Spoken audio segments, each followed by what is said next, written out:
เ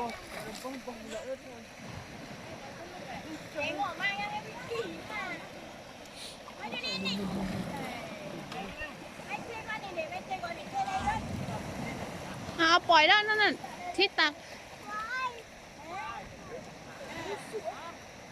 ถอดตะโพกอะ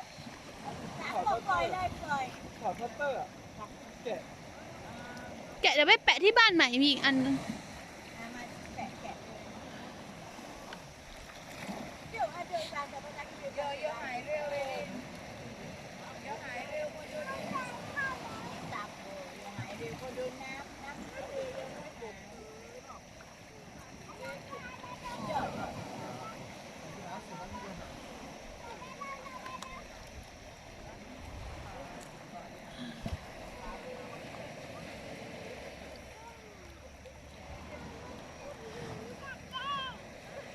พี่เส้นทะเลเหรอลูก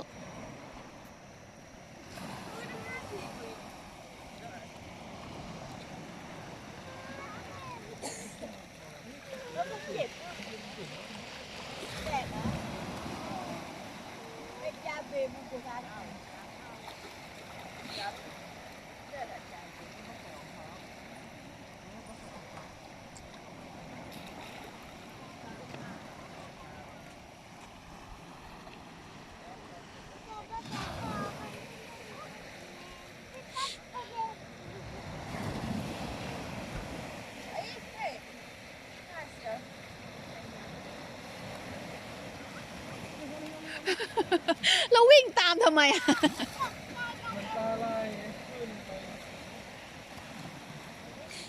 น้ำเหมือนน้ำขึ้นน่ะสนุก